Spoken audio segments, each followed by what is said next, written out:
Shalom, shalom. I want to start by giving our praises to the Lord Yahweh, Ba'ashem Yahushua, Ba'ashem Rakakatash. My name is Brother Napat from the Camp Prophets in Babylon down here in Tampa Bay, Florida. And I want to give double honors to the elders and apostles, a great millstone, peace and blessings, so hopeful elect. And I want to get into a short, quick lesson on this post right here. It says high school students spell N-word on shirts behind mixed race girl. All right. And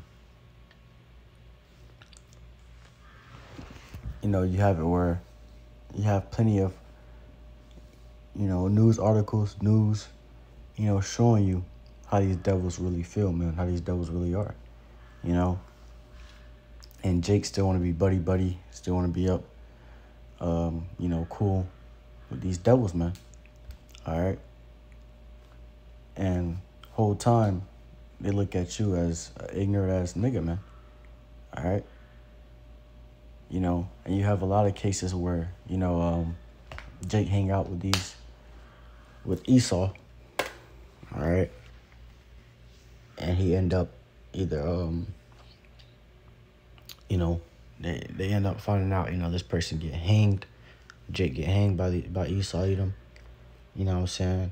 In the garage somewhere, in the backyard somewhere. Jake get hanged or something, man. And Jake, still want to see themselves with these devils, man. All right. It'd just be one Jake in a group of, 5 different, Edomites. All right. And they want to see themselves buddy up with Esau, man. All right. And this always happens, and they show you. All right. They show you how they really feel about you. All right. Jake is the only ones that's ignorant and dumb enough to still trust in these devils. All right. The scriptures literally tell you, never trust thy enemy. All right. And you have, little weirdos, man, like this. So you're a walking contradiction. The spirit isn't in you, and spirit is in this guy, man. Clean shaven face. You know what I'm saying? That's one of the guys, that try to get you at church, man. All right. One of the little pastors that try to get you out your money and shit, man. He has a face of a serpent, man. All right. But these are the devils, man, that the Bible, the scriptures speak of. All right. As they're taking pictures with this, mixed race girl, not really knowing, she's probably a Jake, probably not, because she's mixed race. You don't know what her father is. But most likely she could be a Jake, man. All right. Because a lot of, Jake, or a lot of so-called mixed people, their fathers be Jakes, man. Because, you see, the Jake fathers, love to go on to, them Edomite women. They love them some Caucasian woman, man. All right. So there's a lot of mixed people that have Jake fathers. All right. So I'm guessing this probably would be a Jake. But, even with that, man, they still look at you as, the N-word, man. As a nigga, man. All right. So let me get this real quick.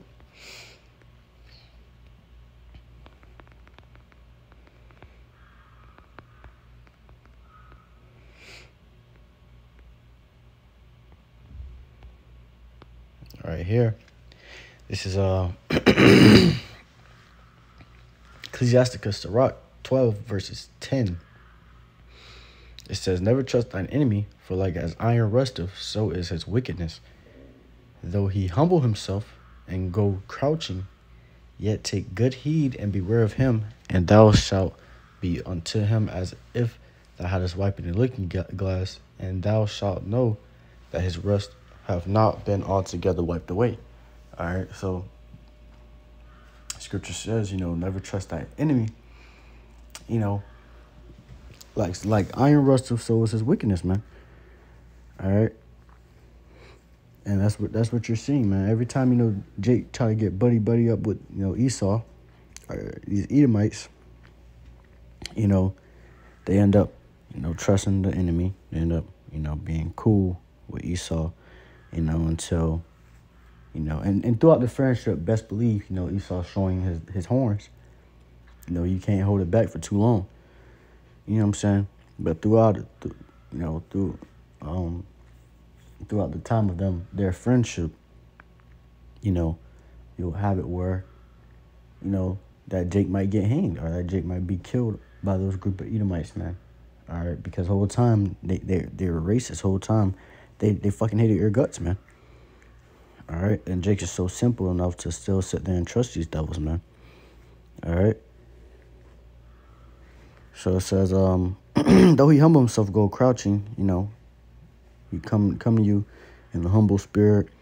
You know, what's mine is yours, bro. You know, they always say that once you start going into their houses, man. Best believe they always tell you, you know, what's mine is yours, bro. This is your house, man.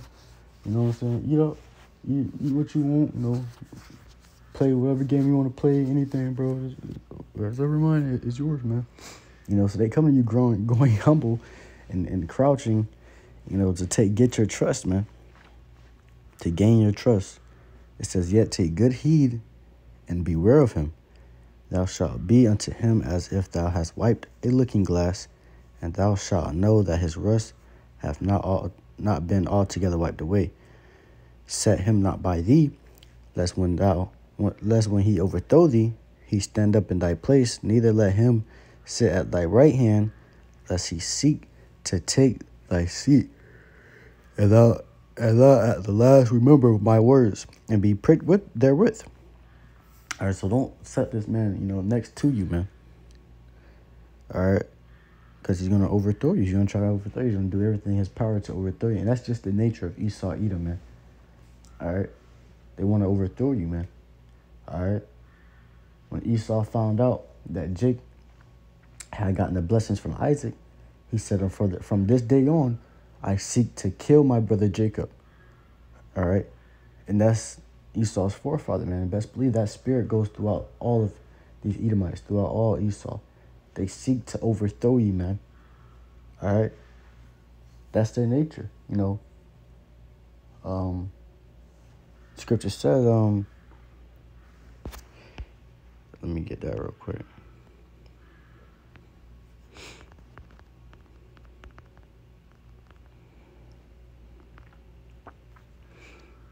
Come right here. Ecclesiasticus chapter 14, verse 7 says, and if he doeth good, he doeth it unwillingly, and at last he will declare his wickedness. So if he doeth good, if he show you good, he do it unwillingly, man. All right, but at last he's going to show you his wickedness. He's going to declare his wickedness. At the end of it all, you're going to see this nigga was wicked. You know, the whole time, you know, he was trying to take my place. The whole time he was trying to overthrow me. All right. And that's how Esau Edom is, man. You know, he do it that good. He, you know, what's mine is yours, bro. You know, he do it that unwillingly. He help you with something, he do it unwillingly, man. All right. But at last, you know, he's going to declare his wickedness. You're going to see how wicked, you know, he is, man. All right, it says, verse 13, who will pity a charmer that is bitten with a serpent? Or any such as come nigh wild beast? All right, so who's going to pity that charmer that, you know, that's bitten by that serpent? And that charmer, you know, what he do is, you know, that his job is, you know, to do tricks with the snake. All right, to do tricks to you know, entertain the people, like by playing with the snake, man. All right, so who's going to pity him when he get bitten by that snake? All right, or any such come nigh wild beast. All right, you know, so you even have videos where, you know, you have those guys with the red flag and they let the bulls run into them and they move out the way before the bull hit them. You know, you had a video when one time, you know, the bull actually hit the guy with his horn, stuck him with his horn, man. You know, and everybody's trying to go help him, but at the end of the day, you know, that's what he got himself into. He put himself in that predicament, you know. So who could really feel bad for him? All right, so it says, so one that goeth to a sinner and is defiled with him and his sins, who will pity? For a while he will abide with thee, but if thou begin to fall, he will not tarry. An enemy speaketh sweetly with his lips, but in his heart he imagineth how to throw thee into a pit. He will weep his eyes, but if he find opportunity, he will not be satisfied with blood. if adversity come upon thee, thou shalt find him there first. Though he pretend to help thee, yet shall he undermine thee.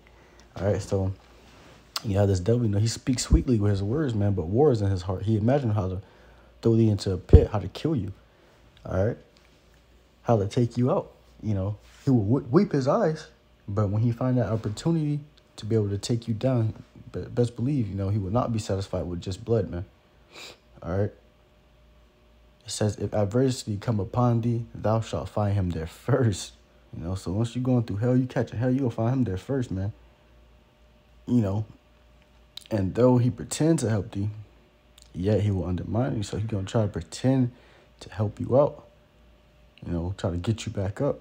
The whole time, he's trying to undermine thee. All right, he will shake his head and clap his hands and whisper much and change his countenance. So that's the serpent, man. The serpent is a deceiver. He know how to deceive. He clap his hands, shake his head, whisper much, and change his whole countenance, just so you can believe that he's there for you, that he's your number one day one friend. All right, and then ended up killing you or hanging you up in his garage. Now it says, I'm gonna get this precept right here too. This is Ezekiel chapter 35, verse 5 says, because thou hast had a perpetual hatred and hast shed the blood of the children of Israel by the force of the sword in the time of their calamity, in the time that their iniquity had an end. So they have had a perpetual hatred, man, an everlasting hatred towards us, man. And has shed the blood of the children of Israel by the force of the sword in the time of their calamity, so they had that perpetual hatred, that for everlasting hatred against us, man. Even to this day, man. All right. They still think, like I said, they still think of you as a nigga, man. A lot of them always say, I'll never say the N-word, I'll never say that, I'll never say it in my life, man. But that's a lie, man. It's a lie. And I could see, you can see it through their fucking, face that they're lying, man. All right.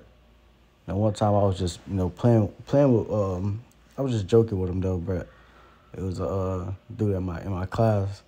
I was like, you ever said the N-word before? He was like, nah, man, no, I'm not. I never said it. So you just said it in your head. Stop lying.